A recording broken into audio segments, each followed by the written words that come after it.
Hi, I'm Movie Cat, and you're watching Fantastic Crap.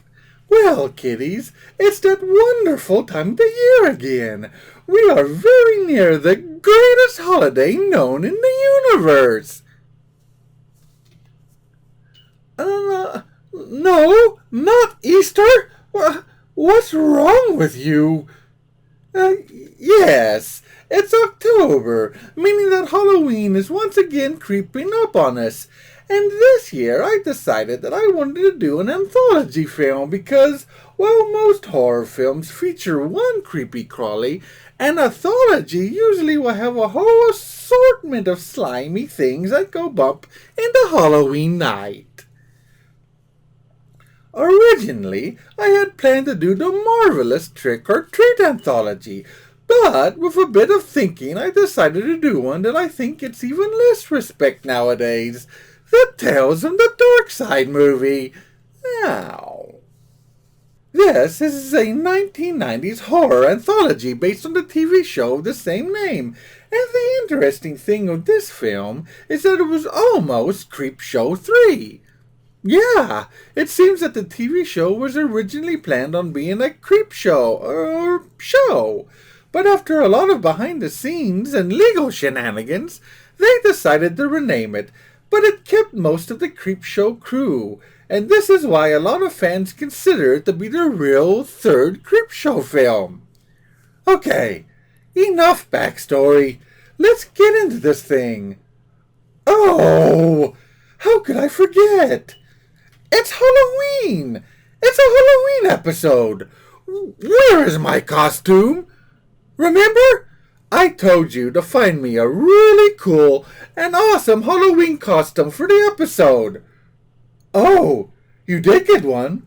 Well, let's have it!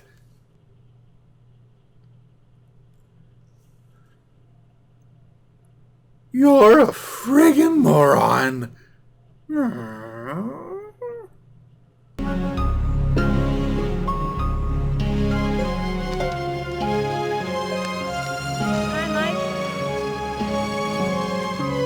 Well, this seems like a really friendly and stable lady. Obviously nothing sinister here.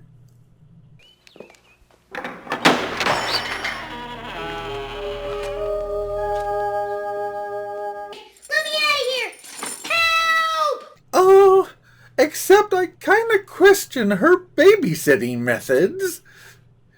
Anyway, it turns out that she is a witch who was planning on cooking the child for some kind of function. The witch had given the kid a notebook called Tales from the Darkside to pass the time, and he begins reading stories to her in order to stall her and give himself some more time.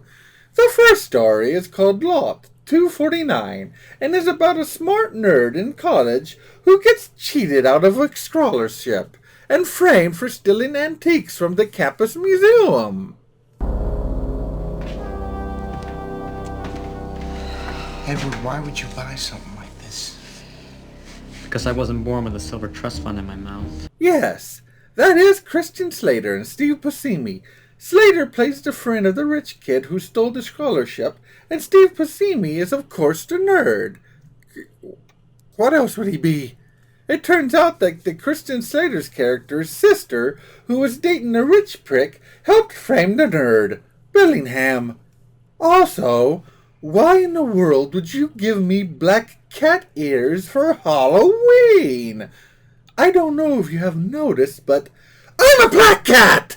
Is there even a word for what is wrong with you? What? Oh, you have something else? Well, yes, I would rather have that.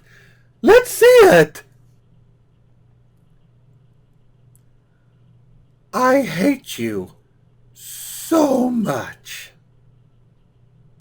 Eater of shadows, the eater of souls, open his eyes. Open tap, open nap, open his eyes. We have mummies! Yes, that is right. This is a mummy story. It turns out that the nerd has found and bought a mummy with an ancient scroll that can return it to life and is going to use it to get revenge on the two who wronged him.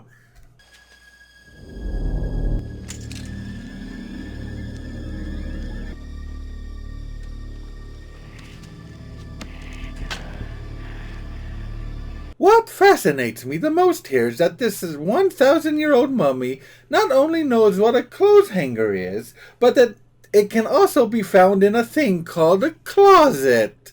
The mummy then murders the guy by using the hanger to pull out the guy's brains out of his nose. See, this is part of the method and how the creature was mummified, so I guess it just enjoys a bit of irony with its murders. Eventually, the mummy also gets the girlfriend. Somebody help me!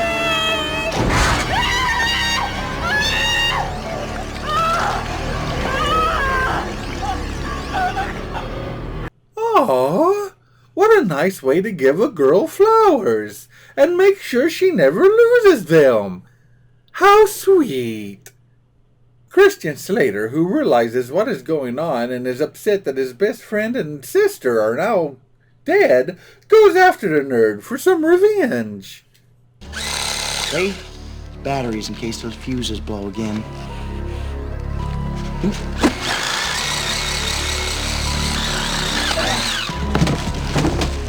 Ah, the one weakness of mummies everywhere.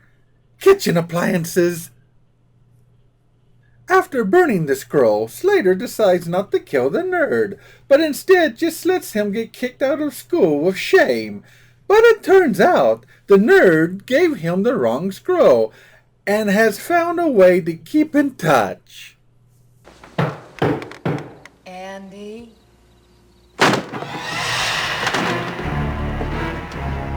Bellingham sends his regards.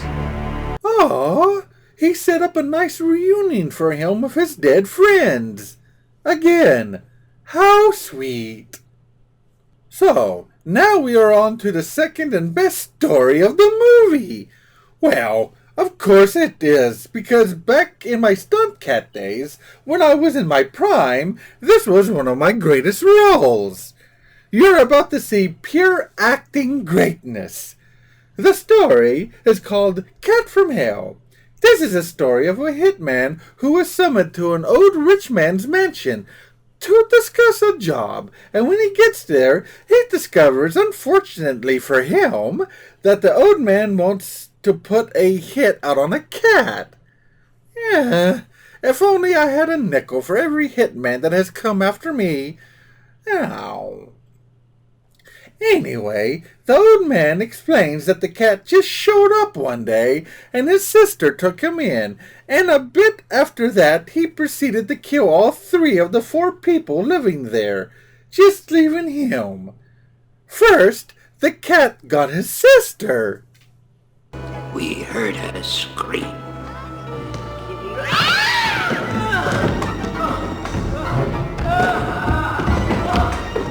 Ah, the old trip down the stairs routine never fails. The sister's best friend, who was also living there, refuses to believe it was the cat's fault and locks it away in her bedroom from the old man. But just like with the sister, the cat gets her at the stroke of midnight. Oh, and here we get to see one of my stunning moments as a stunt cat.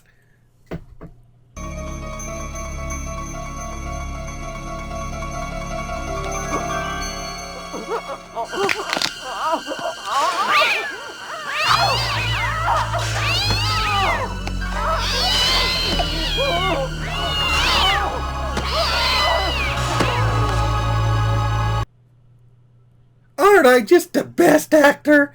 Really? It's a shame I never got that Academy Award. I mean, face hugging is not an easy skill.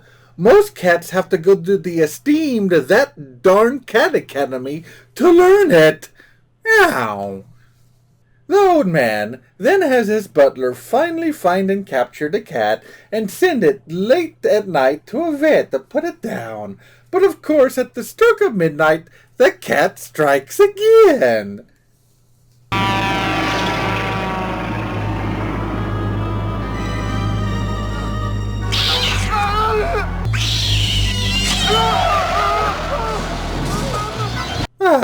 This is such a feel-good movie.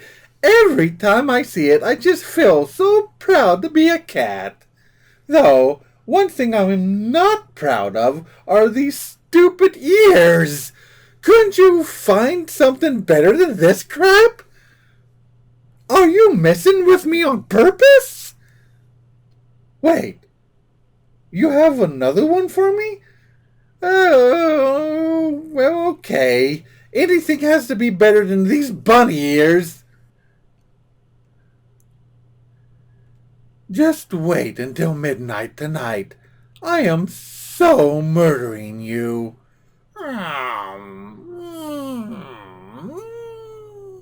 So anyway, the old man explains that he owns the largest pharmaceutical business in the world, and to develop their top product, they tested it out on cats for 4 years, killing over 5,000 cats. And so, he believes all the dead cats sent this cat back to settle the score. Well, of course we did. The hitman, thinking this would be the easiest gig ever, takes the job, and the old man leaves him alone in the mansion with the cat. Obviously, it does not go as well as he had planned. Ow. Hey, you little motherfucker! Nobody hits me twice! No fucking body hits me twice! Can't get hot. Can't let yourself get hot, ever. You make mistakes when you're hot. Hey, movie, I see what you did there. Me mind on fire, me soul on fire, feeling hot, hot, hot. Yeah, this is the same guy who sung that song. Cute, movie.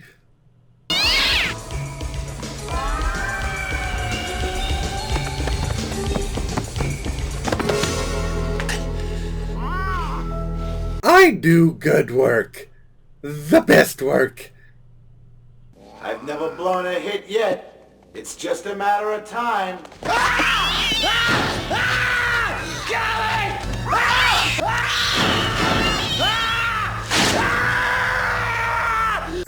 The old attaching to his penis and using it as a scratch and post routine. Classic. And it never gets old. Ow. He chases the cat around with a gun, but then the clock strikes midnight. He shoots the clock, but it's still all over for him.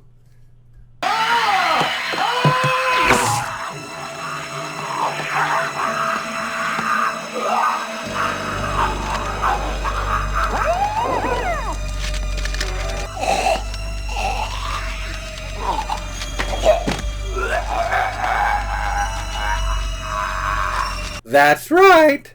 Never piss me off.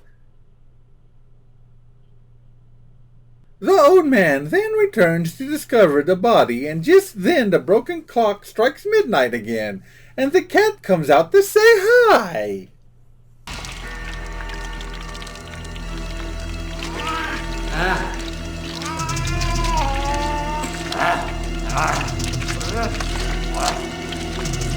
The cat then leaps onto the man's lap, who is unable to get to his medicine and dies of a heart attack, which leads to one of my favorite images in a movie ever.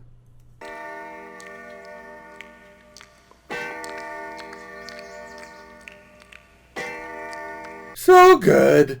Too bad the cat actor was such a prima donna. Never once invited me to his trailer. And even with how great this scene was, it still got ruined by stupid humans. Oh, look! A blinking corpse. I'm always getting my spotlight ruined by these kind of shenanigans.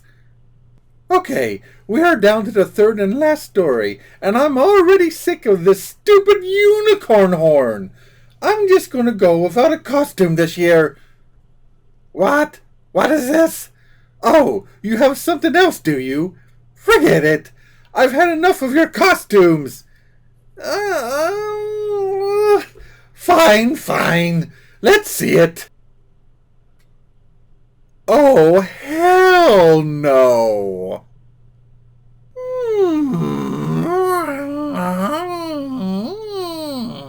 Now, anyway, the third story is called Lover's Vow and takes place in New York City.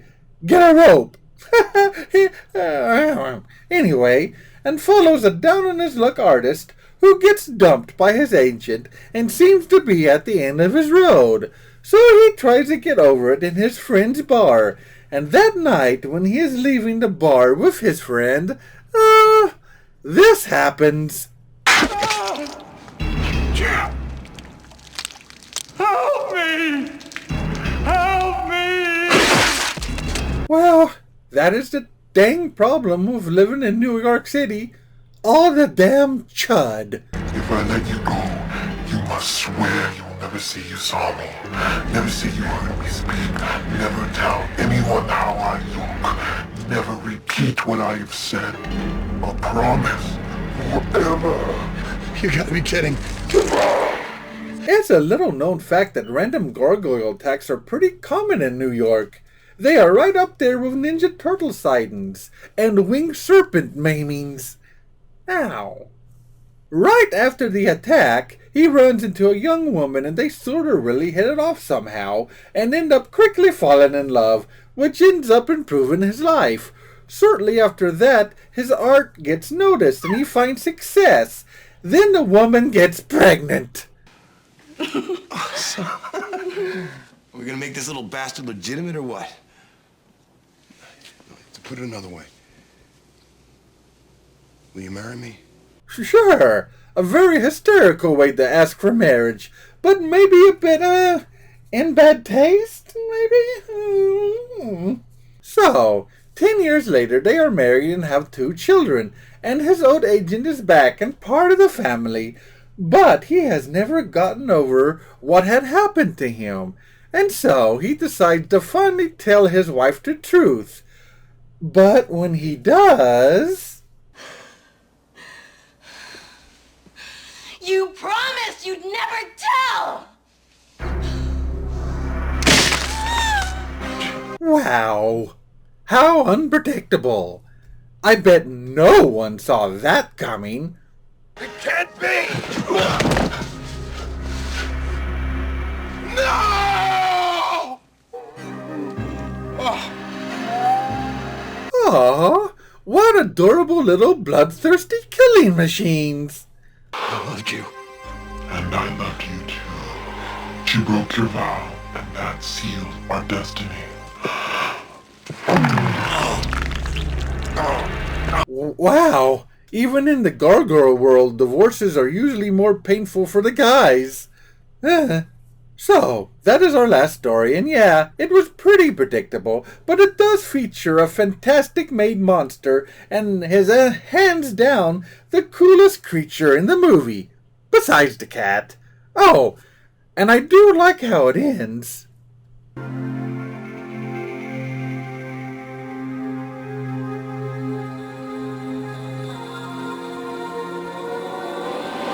What makes this particularly clever to me is, of course, New York would be the perfect place for gargoyles to call home. With all those statues out there, no one would ever notice them. Perfect place to hide.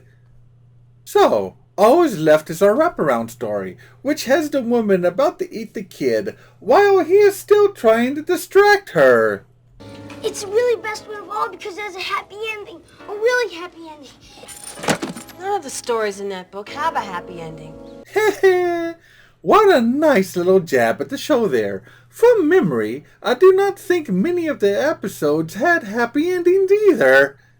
Whoa! Oh!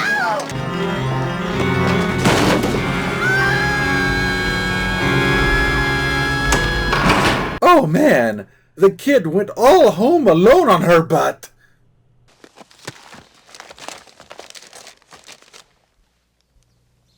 Don't you just love happy endings?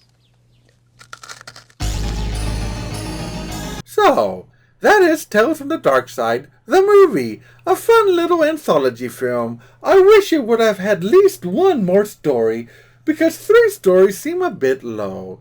But whatever, they did finally get to use the best story, because the cat story was first intended for Creepshow 2, but it was cut for budget reasons, so instead they used it here.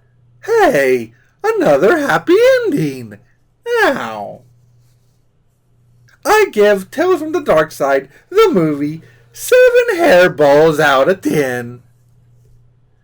So, that was a good movie, yet too bad it was all ruined by these stupid costumes. Is all you have is silly animal ears? Give me something more than that. I want something cool. I demand awesome costumage.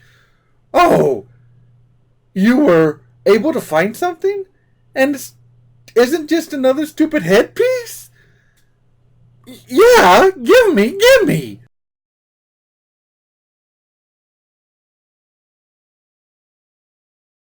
Yeah, I am still murdering you tonight.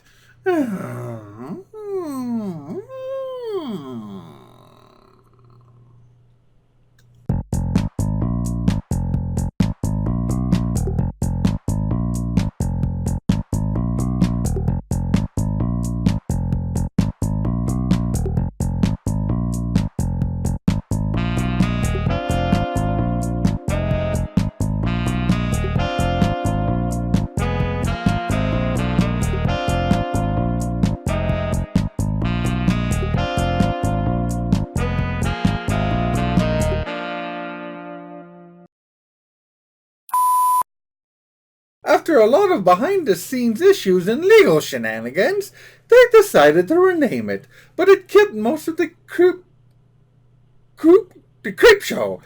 Out of all the words for me to mess up, why did it have to be Creep Show?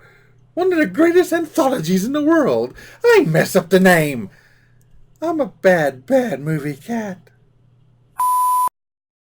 The Mummy then murders. That says The Mummy Thing murders. Why can't we hire better writers? So anyway, the old man explains that he owns the largest pharmaceutical. Why couldn't it just be drug business? I guess that doesn't sound right. Pharmaceutical. There, I got it. Okay, we are down to the 3rd and last story, and I'm already sick of these stupid unicorn horns. Or, that's a horn. There's just one horn, not 2 horns. I still hate him. Who gets dumped by his agent and seems to be at the end of his road.